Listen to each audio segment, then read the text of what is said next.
In the rolling hills of western Pennsylvania, where coal mines once carved deep scars into the earth, there exists a cemetery plot that has puzzled historians for over a century. 7 identical headstones stand in perfect formation, each bearing the surname O'Malley, each marking the grave of a young man who died at exactly 21 years of age. Between 1850 and 1890, every male heir of the O'Malley lineage met his end on his 21st birthday under circumstances so varied yet eerily consistent that local authorities eventually stopped investigating. The Pennsylvania State Archives contain over 300 pages of testimonies, medical reports, and witness statements that were sealed by order of the state government in 1891, only to be quietly transferred to a restricted vault in Harrisburg. What you're about to hear has never been told in its entirety, pieced together from recently discovered family letters, court records, and the personal diary of Dr.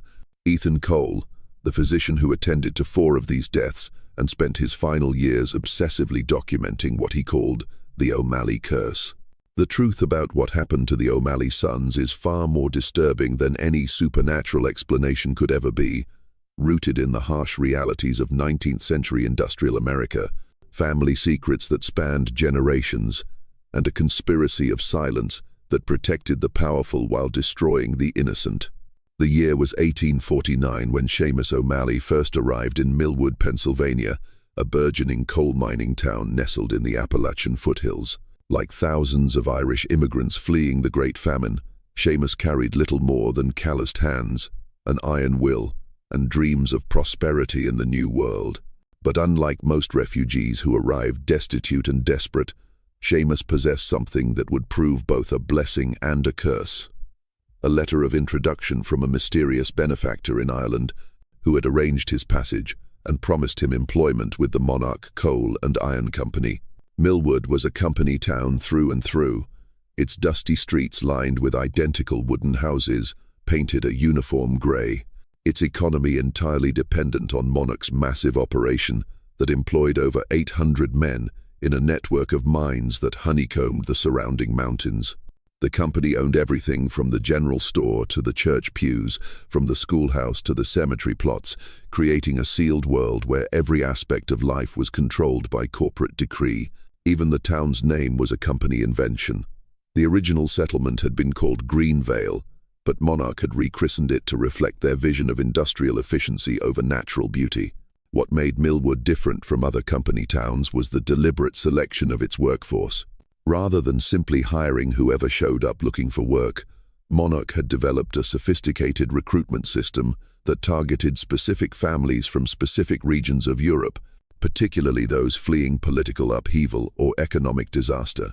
These families arrived not as random immigrants, but as carefully chosen participants in what company documents euphemistically called the settlement program, a comprehensive system of housing, employment, and community development that promised security in exchange for long-term commitment. At 28, Seamus was older than most new arrivals, his weathered face bearing the marks of hardship that had driven him across the Atlantic.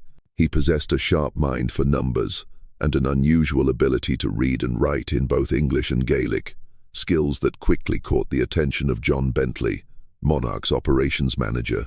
Bentley was a thin, calculating man in his 42nd, who had transformed Millwood from a struggling mining camp into one of the most profitable operations in Pennsylvania through what he called innovative labor management techniques. Within his first month, Seamus was promoted from the mines to the company's accounting office, a move that elevated him above most immigrants, but also placed him in a position where he would witness the true scope of Monarch's control over its workers. The ledgers he maintained contained more than simple payroll records. They tracked every aspect of the employees' lives, from their debts at the company store to their attendance at the company-sponsored church services, from their children's performance in the company school to detailed notes about their political opinions and social associations. It was in this office, amid ledgers thick with coal dust and the weight of other people's secrets, that Seamus met Mary Kelly. She was the daughter of Dermot Kelly, one of the first Irish families recruited for the settlement program, and she worked as a seamstress for the wives of company supervisors. Mary possessed an education unusual for a woman of her background. She could read Latin as well as English, and she had developed a sharp eye for the inconsistencies and mysteries that surrounded life in Millwood. Their courtship was brief but passionate, partly because genuine affection developed quickly between them, but also because both sensed that their individual survival in Millwood's complex social hierarchy would be enhanced by marriage. They wed in the fall of 1849 in the town's modest Catholic church, a ceremony attended by over 200 people, but officiated by Father Michael, a priest whose sermons always seemed to emphasize the virtues of loyalty, obedience, and accepting one's appointed place in God's plan. Mary was a beauty by any standard, with raven black hair and eyes the color of storm clouds. But more importantly to Seamus, she possessed a fierce intelligence and shared his growing unease about the true nature of their supposed good fortune. Their honeymoon cottage on Elm Street was one of the nicer houses available to Irish families, but it came with unspoken rules about when they could come and go, who they could entertain, and what topics were appropriate for discussion in a home that they gradually realized was never truly private. By spring of 1850, Mary was pregnant with their first child, and Seamus had managed to save enough money to purchase a small plot of land on the outskirts of town, where he planned to build a proper house for his growing family. But when he approached the company's land office to complete the transaction, he discovered that his purchase was contingent on signing additional agreements that would bind his future children to the settlement program and guarantee their employment with Monarch when they came of age. The pregnancy was difficult. Mary suffered from severe morning sickness that lasted well into her second trimester, but more troubling were the strange dreams that plagued her sleep. She reported visions of standing in a vast cemetery filled with identical headstones, each bearing the name of a young man she had never met but somehow recognized. Dr. Ethan Cole, the town's only physician, and a man whose medical training had been supplemented by years of observing the peculiar patterns of illness and death in Millwood, prescribed bed rest and laudanum for her discomfort, but privately confided to his journal that he had seen similar symptoms in other pregnant women whose husbands held positions of responsibility within the company. The town itself was a powder keg of tensions that went far beyond the typical conflicts between different ethnic groups. The Irish Catholics, like the O'Malleys, faced discrimination from the Protestant German and English families who had arrived earlier, but all the workers lived under the constant threat of cave-ins, explosions, and the company's iron-fisted control over every aspect of their lives. Wages were paid in company script that could only be spent at company stores, keeping families perpetually in debt. But more insidious was the system of social advancement that rewarded cooperation and punished independence. Union organizers who tried to enter the town were met with violence, and more than one agitator had simply vanished into the surrounding forests, never to be seen again. But there were also stories whispered in the Irish sections of town about families who had tried to leave Millwood and found their departures blocked by mysterious legal complications or sudden financial emergencies that made it impossible for them to honor their debts to the company. It was against this backdrop of industrial exploitation and hidden coercion that the O'Malley family would experience their first tragedy, one that would reveal the true cost of the prosperity that Monarch had promised its carefully selected workforce. The baby Mary carried would be born healthy and strong, a son they would name Patrick after Seamus's father. But from the moment of his birth, Patrick O'Malley was marked by a fate that had been determined long before his parents ever set foot in Pennsylvania, a destiny that would claim not only his life, but the lives of every male heir that would follow in the decades to come. Patrick O'Malley's 21st birthday dawned cold and grey on the 15th of March, 1871. Snow still clung to the mountains surrounding Millwood, and the morning air carried the acrid smell of coal smoke mixed with the metallic tang that always preceded a storm. Seamus had planned a small celebration at McBride's pub, one of the few establishments in town that welcomed Irish Catholics. But Patrick seemed unusually subdued as he dressed for work that morning. Mary noticed her eldest son's pale complexion as he sat at their kitchen table, barely touching the hearty breakfast she had prepared. "You're looking peaked, my boy," she said, pressing her palm against his forehead. "Perhaps you should stay home today." But Patrick, who had inherited his father's stubborn streak along with his dark Irish features, insisted he felt fine. He had recently been promoted to shift supervisor in the mine's deepest tunnel, a position that came with both increased responsibility and scrutiny from the company bosses. Missing work on his birthday would raise questions he couldn't afford to answer. The morning shift began at 6 o'clock sharp, with the miners gathering in the lamp house to collect their safety equipment before descending into the earth. Patrick's crew consisted of 12 men, most of them Irish like himself, though a few German immigrants had been grudgingly accepted into their ranks. The tunnel they worked was known as Humlo So 7, nearly 400 feet below ground, where the coal seam was particularly rich, but also notoriously unstable. At exactly 2:17 the afternoon, according to the company's official incident report, a methane gas explosion tore through Humlo So 7 with devastating force. The blast was heard throughout the town, rattling windows and sending women running into the streets, their faces white with terror. Mine explosions were common enough in those days, but this one was different, more precise, more contained than the random accidents that periodically claimed miners' lives. When the rescue crews finally reached the affected area 3 hours later, they found 11 men unconscious but alive, their bodies thrown against the tunnel walls by the force of the explosion. Patrick O'Malley was found at the exact center of the blast site, his body unmarked by fire or debris, lying peacefully, as if he had simply laid down to rest. Dr. Ethan Cole, who was among the first to examine the scene, would later write in his private journal that Patrick appeared to have died not from the explosion itself, but from what he described as a cessation of vital functions occurring at the precise moment of the blast. The other miners, when they regained consciousness, all told the same strange story. They had been working normally when Patrick suddenly stopped mid-conversation, looked at his pocket watch, and smiled. "Time's up," he had said, though none of them understood what he meant. Seconds later, the explosion had torn through their section of the mine. What made the incident even more peculiar was the discovery 3 days later of a letter in Patrick's coat pocket, written in his own hand, but dated 2 weeks earlier. It contained detailed instructions for his burial and a list of personal effects to be distributed among his siblings.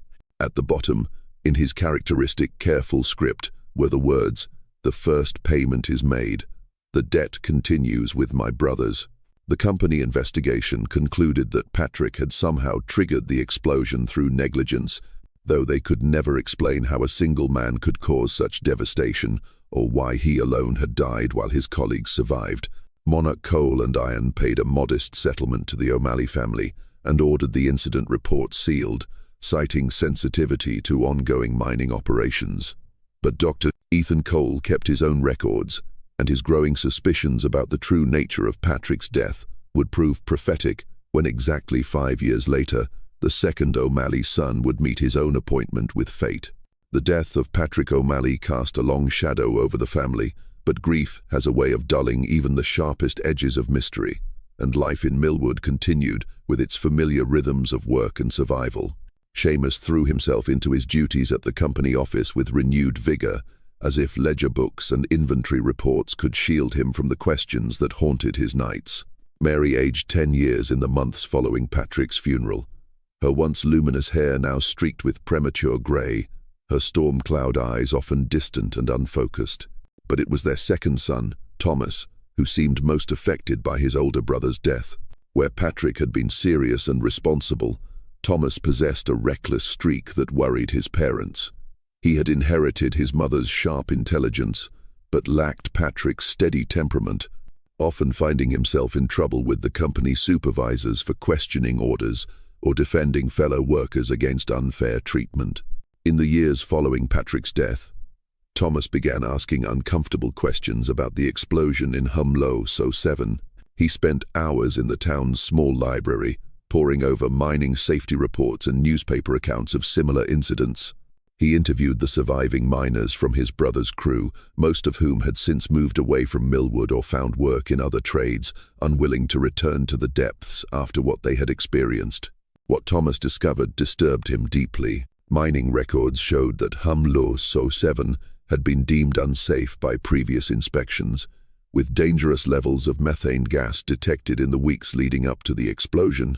More troubling was his discovery that Patrick had been asked to work a double shift on the day of his death, despite company policy prohibiting such overtime in hazardous areas. Most damning of all was a letter he found among his father's papers, written by John Bentley himself, ordering Patrick to conduct a special inspection of the tunnel's gas pockets on his birthday. When Thomas confronted his father about the letter, Seamus's reaction was swift and violent. The quiet, bookish man, who had spent years building a reputation for honesty and reliability, suddenly became someone his son barely recognized. His face flushed with rage as he snatched the document from Thomas's hands and threw it into the fire. "Some secrets are better left buried, boy," Seamus said, his voice barely above a whisper, but carrying a menace that made Thomas step back. "Your brother is dead, and no amount of digging will bring him back. Drop this foolishness before you join him." But Thomas, now approaching his own 20th birthday, refused to let the matter rest. He began meeting secretly with former Monarch employees who had left the company under suspicious circumstances, and what they told him painted a picture of corruption and conspiracy that reached far beyond a simple mining accident.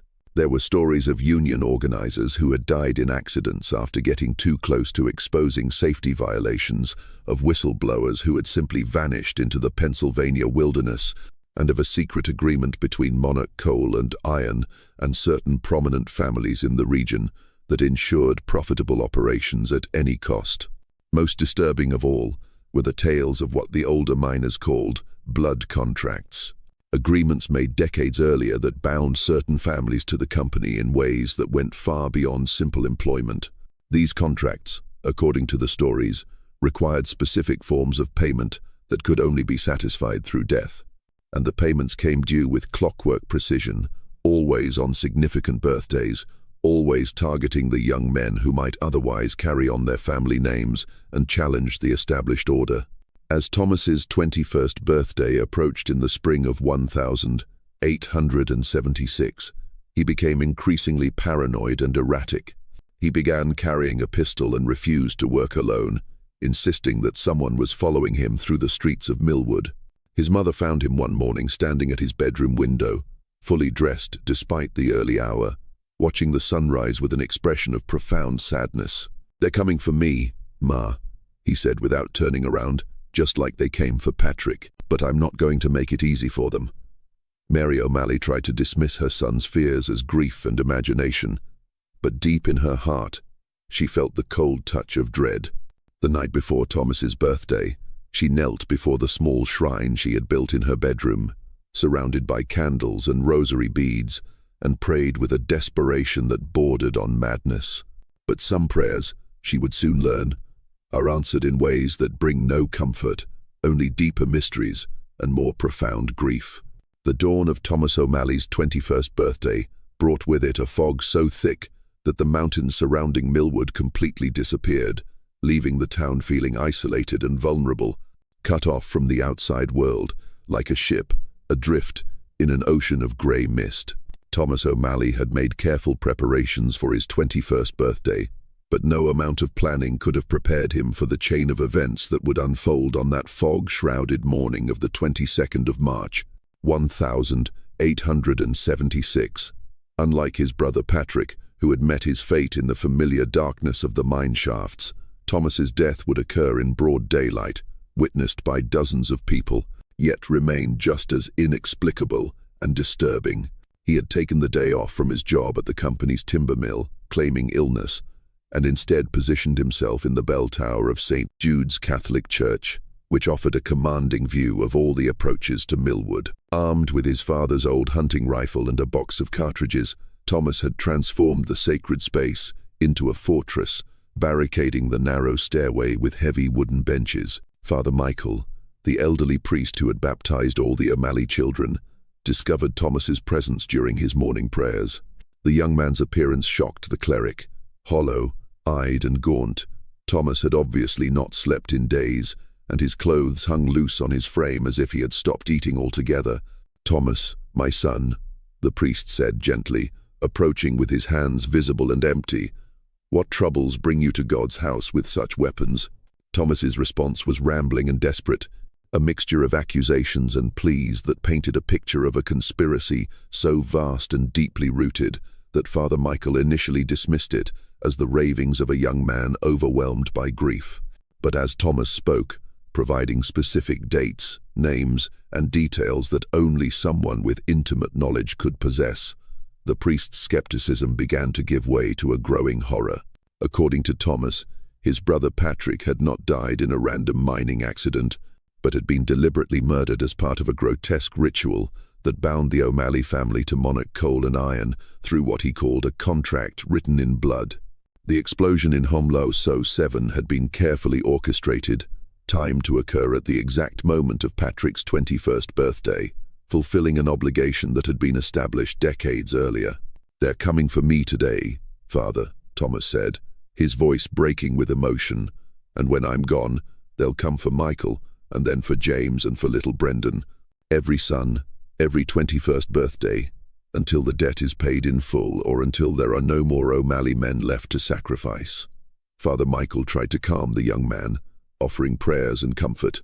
But Thomas was beyond consolation. He had spent months investigating his brother's death and claimed to have discovered documents that proved the existence of the blood contract, though he had hidden these papers in a location he would not reveal. His plan was simple. From his vantage point in the bell tower, he would identify whoever came to kill him and shoot them before they could complete their mission, breaking the cycle of death that had claimed Patrick and now threatened the entire family. At exactly noon, as the church bells began their daily toll, Thomas suddenly stiffened and pointed toward the main street of the town. "There," he whispered to Father Michael. "Do you see them? 3 men in dark coats walking this way. They're not from Millwood. I don't recognize any of them." The priest peered through the narrow window, but saw only the normal midday bustle of townfolk going about their business. The fog had lifted slightly, but visibility was still limited, and he could not make out the figures that had captured Thomas's attention. When he turned back to the young man, he found Thomas raising the rifle to his shoulder, his finger on the trigger, his face a mask of grim determination. What happened next would be debated by witnesses for years to come. At the exact moment that Thomas O'Malley pulled the trigger, aiming at what he believed to be his approaching executioners, the rifle exploded in his hands with a force that should have been impossible. The weapon had been meticulously maintained and recently inspected, but it disintegrated as if it had been packed with far more gunpowder than any standard cartridge could contain. The explosion killed Thomas instantly, his body thrown against the stone wall of the bell tower with such violence that Father Michael, despite his decades of experience comforting the grieving and blessing the dead, fainted from the shock. When the priest regained consciousness 20 minutes later, he found Thomas's body in a position that would haunt his dreams for the rest of his life. The young man was kneeling, his hands clasped in prayer, his face peaceful and unmarked by the violence that had claimed his life. The investigation into Thomas O'Malley's death was perfunctory at best. Company officials declared it a tragic accident caused by defective ammunition, and the rifle's manufacturer, a respected firm from Philadelphia, could offer no explanation for the weapon's catastrophic failure. The 3 mysterious strangers that Thomas had spotted were never identified, if indeed they had ever existed at all. But Father Michael kept his own counsel about what he had witnessed, writing detailed accounts in a private journal that would not be discovered until after his death 30 years later. And in that journal, he recorded one detail that the official investigation had overlooked.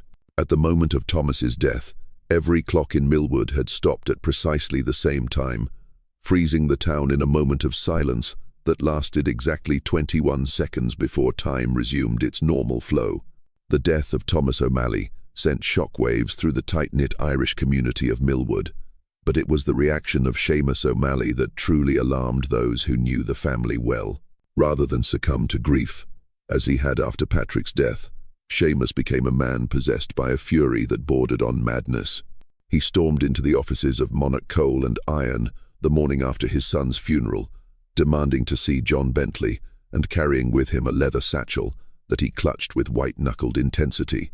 What transpired during that meeting remains one of the central mysteries of the O'Malley case, as both men took extraordinary measures to ensure their conversation remained private. But Clara Hartman, Bentley's secretary, later told her sister that she heard raised voices through the heavy oak door of the manager's office, followed by what sounded like objects being thrown and furniture being overturned. When Seamus finally emerged 2 hours later, his face was deathly pale, and the leather satchel was no longer in his possession. Bentley, for his part, seemed equally shaken by whatever had occurred. Mrs. Hartman reported that her employer cancelled all his appointments for the remainder of the week and spent long hours staring out his office window at the mountains that surrounded the town. The changes in Seamus O'Malley were even more dramatic. The man who had once been known for his meticulous attention to detail and unwavering honesty began making errors in the company books. Errors so obvious and frequent that even the most charitable observers questioned whether they were intentional. He started drinking heavily, arriving at work with whiskey on his breath and becoming increasingly belligerent toward his colleagues. Most disturbing of all, he began talking openly about what he called the price of prosperity and warning other immigrant families to be wary of opportunities that seemed too good to be true. Mary O'Malley watched her husband's descent into bitterness and alcohol with growing desperation, but her own behavior was becoming increasingly erratic as well. She had begun visiting the town's small cemetery every evening, not just to tend to the graves of her 2 dead sons, but to examine the headstones of other young men who had died under suspicious circumstances over the years. Her research revealed a pattern that chilled her to the bone. At least a dozen families in Millwood had lost male heirs at the age of 21, all in accidents that seemed random, but shared certain disturbing similarities. There was Hans Schmidt, a German immigrant son who had fallen from a construction scaffold in 1862, despite being known as one of the most sure-footed workers in town. Petro Vico had died in 1867, when a supposedly stable minecart had crushed him against a tunnel wall, even though he had inspected the equipment himself just hours before. Most recently, in 1874, Edward Flanagan had drowned in the shallow creek that ran through the center of town, despite being an accomplished swimmer who had grown up playing in those same waters. Each death had been thoroughly investigated by the appropriate authorities and ruled accidental, but Mary began to notice common threads that had been overlooked or deliberately ignored. In every case, the young man had been offered some form of advancement or special assignment by Monarch Coal and Iron in the weeks leading up to his death. Each family had received financial compensation that was unusually generous by the company's typically miserly standards, and in each case, the deceased had left behind written materials, letters, diary entries, or hastily scrawled notes that suggested knowledge of impending doom. But it was Mary's 3rd son, Michael, who provided the most disturbing piece of the puzzle. Now 19 years old and acutely aware of the fate that had befallen his older brothers, Michael had been conducting his own investigation into the family's troubles. What he discovered, hidden in a forgotten corner of the church's basement, was a collection of documents that cast the O'Malley tragedies in an entirely new and terrifying light. The papers appeared to be contracts written in a mixture of English and what looked like Latin legal terminology, dating back to the 1822, when Monarch Coal and Iron had first established operations in the region. The documents were signed by representatives of several prominent families, including what appeared to be Seamus O'Malley's own father, who had apparently immigrated to Pennsylvania decades before his son's arrival and had made agreements that would bind his descendants for generations to come. According to Michael's interpretation of the documents, the contracts established what could only be described as a feudal system where immigrant families were provided with employment, housing, and financial support in exchange for commitments that extended far beyond normal labor agreements. The most chilling clause, repeated in every contract with minor variations, stipulated that each family must provide a tithe of blood to ensure the continued prosperity of the company and the community as a whole. The tithe was to be paid through the death of the eldest male heir of each generation, upon reaching his 21st birthday, with the manner of death to be determined by circumstances that would appear accidental or natural to outside observers. In exchange for this ultimate sacrifice, the remaining family members would be guaranteed employment, protection, and financial security for as long as they remained in Millwood and honored the terms of their ancestors' agreements. Michael brought these documents to his parents on a cold December evening in 1876, spreading them across the kitchen table while the wind howled through the gaps in their cottage's wooden walls. Seamus's reaction was immediate and violent. He swept the papers to the floor and began tearing them to pieces, cursing in both English and Gaelic with a vehemence that shocked his wife and son. "Burn them," he shouted, his face red with rage and terror. "Burn them all and never speak of this again. Do you want to join your brothers in the ground? Do you want to destroy what little protection we have left?" But Mary had seen enough. That sign for duov, of that, revlam, of thydov, thite, dotto. As her husband destroyed the evidence that Michael had risked his life to obtain, she made a decision that would alter the course of events in ways none of them could have predicted.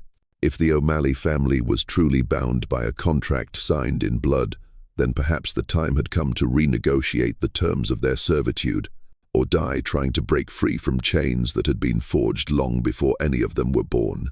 The winter of 1876 was unusually harsh, with temperatures dropping far below normal. But the weather was nothing compared to the chill that had settled over the O'Malley household, where three people who had once shared love and hope now lived in suspicious silence, each harboring secrets that could destroy them all. On the morning of the 14th of February, 1877, exactly 2 months before Michael O'Malley's 21st birthday, Mary made a decision that would expose the truth behind decades of carefully orchestrated death and deception.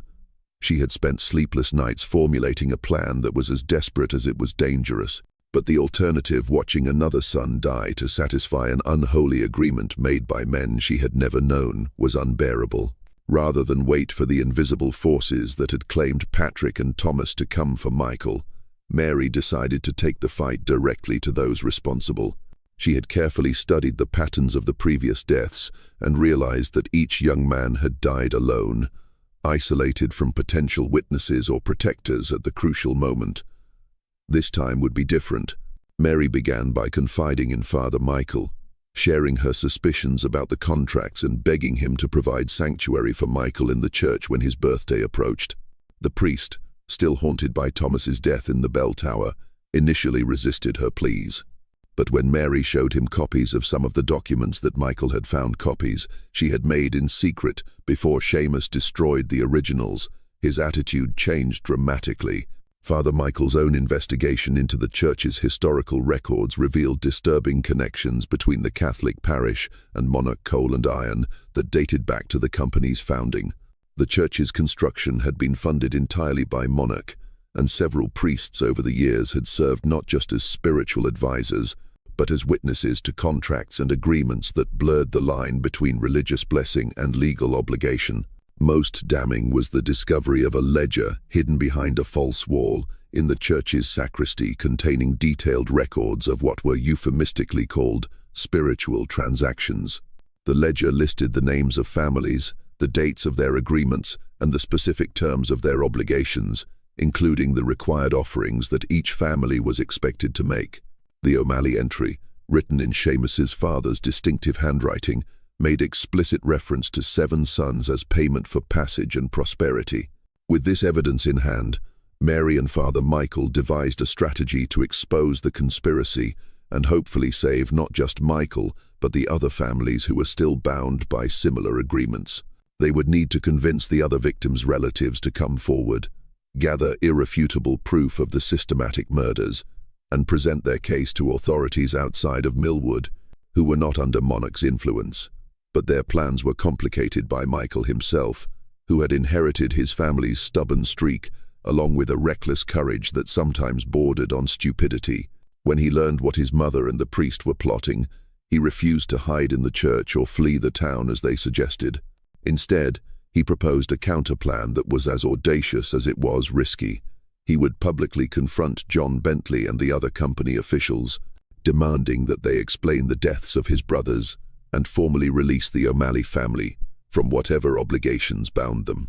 The confrontation took place on a bitter, cold morning in early March, just 2 weeks before Michael's birthday. Mary had tried to dissuade her son from his course of action, but Michael was determined to force the truth into the open regardless of the consequences. He arrived at the Monarch offices carrying a copy of his grandfather's original contract and demanding an immediate meeting with Bentley and the company's board of directors. What followed was a scene that witnesses would describe as both terrifying and surreal. Bentley, faced with evidence he thought had been destroyed, underwent a complete transformation from his usual composed demeanor to something approaching panic. He began speaking rapidly, in what sounded like a mixture of English and some other language that none of the observers could identify. His eyes darting constantly toward the windows, as if expecting some external threat to materialize. The other company officials present seemed equally disturbed by Michael's revelations, but their reaction was more calculating than fearful. Led by Ezra Caldwell, not the doctor, but his cousin, who served as Monarch's chief legal counsel, they huddled in whispered consultation before presenting Michael with what they described as a final settlement offer. The terms were simple and non-negotiable. In exchange for Michael's silence about the contracts and the circumstances surrounding his brothers' deaths, the O'Malley family would be released from all future obligations and provided with enough money to relocate anywhere in the country they chose. They would have 24 hours to consider the offer, after which it would be permanently withdrawn. Michael's response was immediate and unequivocal. He rejected the offer and promised to take his evidence to the Pennsylvania state authorities, the federal government, and the newspapers if necessary. As he turned to leave the office, Caldwell called after him with words that chilled everyone present. Some debts cannot be forgiven, young O'Malley. Some contracts cannot be broken. Your brothers learned that lesson, and so will you.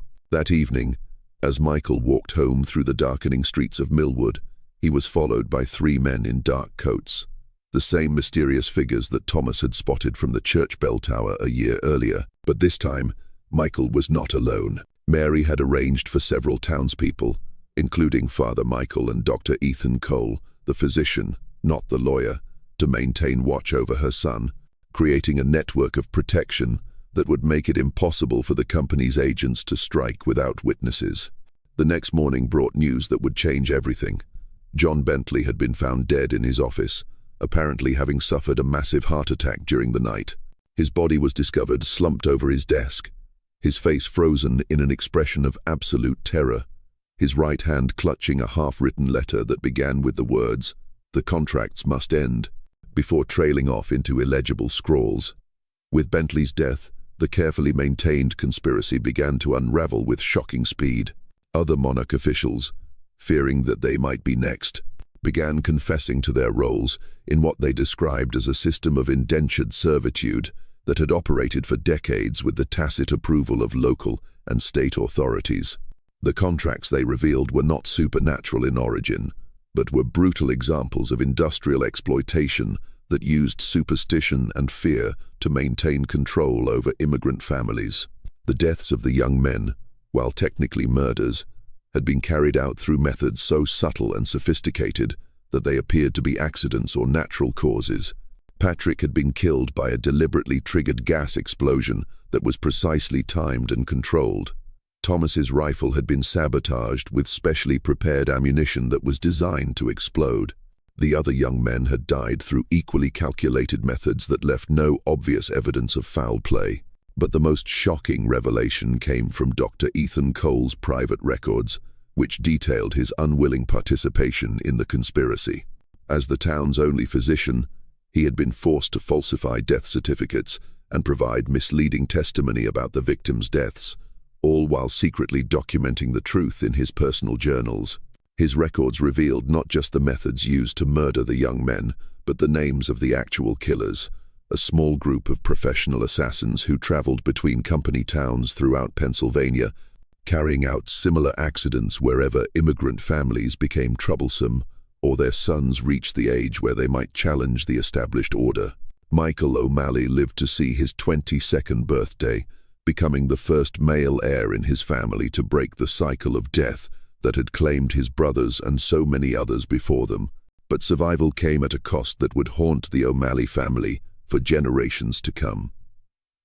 The exposure of the conspiracy brought swift and brutal retaliation from forces that extended far beyond monarch, coal and iron. Within weeks of Bentley's death and the revelations that followed, the O'Malley family began receiving death threats from unknown sources. Their cottage was vandalized repeatedly, Seamus was fired from his position with the company, and local merchants suddenly refused to sell them food or other necessities. More disturbing were the accidents that began plaguing other families who had come forward with their own stories of suspicious deaths and coercive contracts. Houses caught fire in the middle of the night, mine shafts collapsed unexpectedly, and several potential witnesses simply vanished without explanation. The message was clear. Speaking the truth about the industrial conspiracy was itself a death sentence. Father Michael's church was burned to the ground in April of 1877, with the priest barely escaping with his life. The official investigation blamed the fire on a faulty stove, but everyone in Millwood knew it was revenge for his role in exposing the contracts. The priest relocated to a parish in Philadelphia, taking with him copies of all the documents he had helped Mary gather, but he would never again speak publicly about what he had witnessed in Millwood. Dr. Ethan Cole met a more dramatic end. Just days before he was scheduled to testify before a state commission investigating labor practices in Pennsylvania's mining towns, he was found dead in his office, apparently having taken his own life by ingesting a massive dose of laudanum. His suicide note claimed that he could no longer live with the guilt of his complicity in the murders, but those who knew him well doubted that he would have chosen such a cowardly exit from his troubles. The O'Malley family themselves barely survived the wave of retribution that followed their defiance. In May of 1877, Seamus was found beaten unconscious on the road outside of town. His attackers unknown, but their message clear. Mary began suffering from mysterious illnesses that left her weak and often bedridden. Even young Brendan, the youngest O'Malley son, who was still only 14, was targeted for harassment at school and on the streets. Faced with the choice between continued resistance and survival, the O'Malleys made the painful decision to abandon everything they had built in Pennsylvania and start over somewhere far from the reach of monarch coal and iron and its network of enforcers. In the summer of 1877, using money they had secretly saved over the years, plus a modest settlement negotiated through intermediaries, the O'Malley family purchased train tickets to Oregon Territory. They left Millwood in the dead of night, carrying only what they could fit in 2 traveling bags, abandoning their cottage, their possessions, and the graves of Patrick and Thomas. The journey west was harrowing, not just because of the physical hardships of cross-country travel in 1877, but because of the constant fear that their enemies had followed them. They settled in a small logging town called Cedar Creek, nestled in the Cascade Mountains. The work was hard and dangerous, but it was honest labor without the web of contracts and obligations that had trapped them in Pennsylvania. For the first time in years, the O'Malley family began to hope that they might have escaped their cursed fate. Michael married a local woman named Sarah O'Donnell in 1880 and took work as a timber cruiser. He lived quietly and carefully, never speaking about his past, and always watching for signs that the darkness from Pennsylvania had followed him west. He and Sarah had 3 children together, 2 daughters and a son they named Patrick in honor of Michael's deceased brother. Brendan, the youngest O'Malley son, grew to manhood in Oregon and seemed to have completely escaped the shadow that had fallen over his family. He became a school teacher and later a school principal, respected in his community and apparently free from the curse that had claimed his older brothers. When he reached his 21st birthday in 1883, the family held its breath.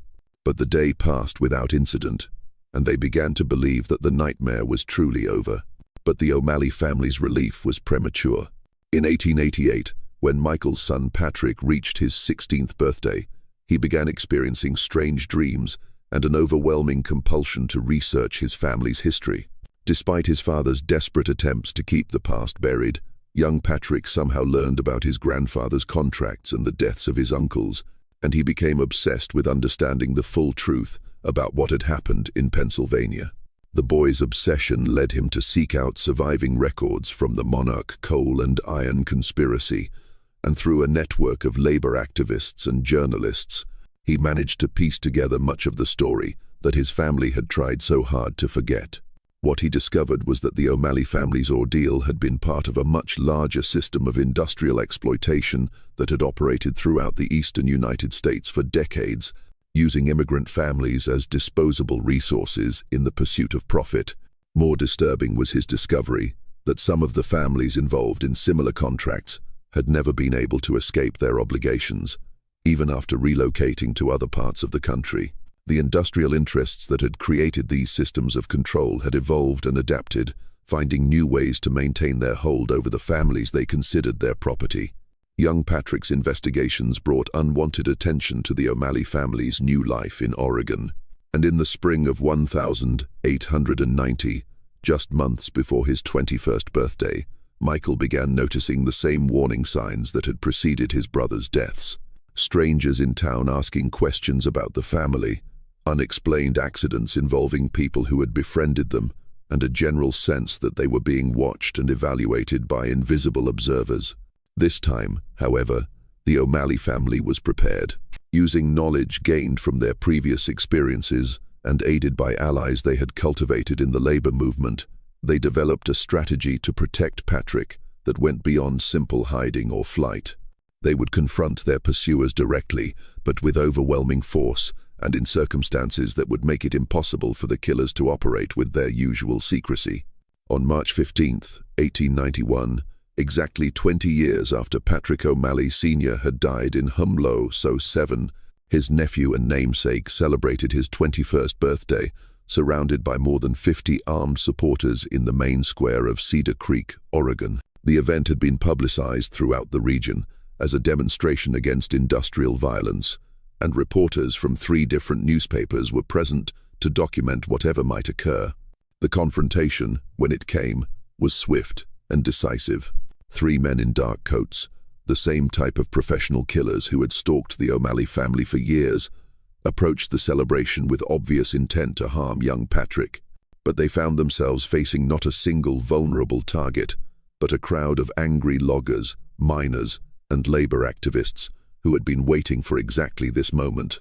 The would-be assassins were captured alive, and under interrogation, they revealed the names of their employers and the extent of the conspiracy that had operated in secret for decades.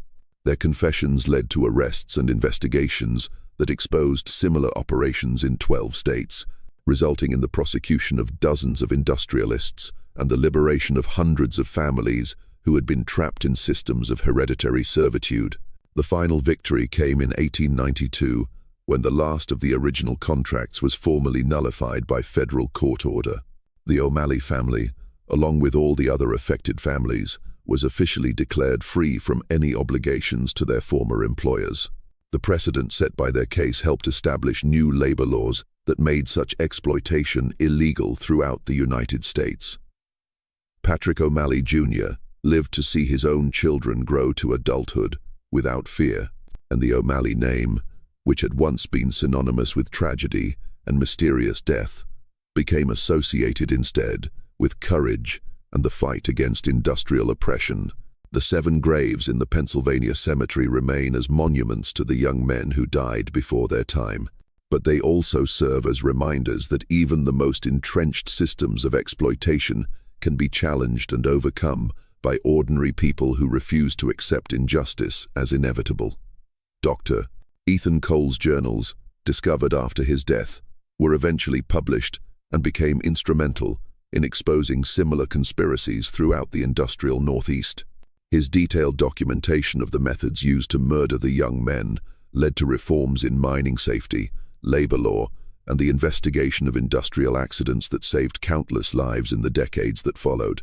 The town of Millwood itself did not survive the scandal that emerged from the O'Malley case. Monarch Coal and Iron declared bankruptcy in 1878, and without the company's presence, the community gradually dispersed as families sought opportunities elsewhere. Today, only the foundations of a few buildings mark the location where so much suffering occurred, and the cemetery where Patrick and Thomas O'Malley are buried has become overgrown with weeds and forgotten by all but the most dedicated historians. But their story lives on as a testament to the power of ordinary people to resist extraordinary evil, and as a reminder that the price of freedom is often measured in blood, sacrifice, and the courage to speak truth to power, regardless of the consequences. The O'Malley family's ordeal began with contracts signed in desperation by immigrants seeking a better life for their children. But it ended with the destruction of a system that had claimed hundreds of lives over the course of more than half a century. This mystery shows us that the most terrifying horrors are often not supernatural, but profoundly human, born from greed, sustained by fear, and perpetuated by our willingness to look the other way when convenient. The O'Malley sons died not because of a curse or otherworldly forces, but because powerful men decided that their lives were acceptable sacrifices for economic prosperity.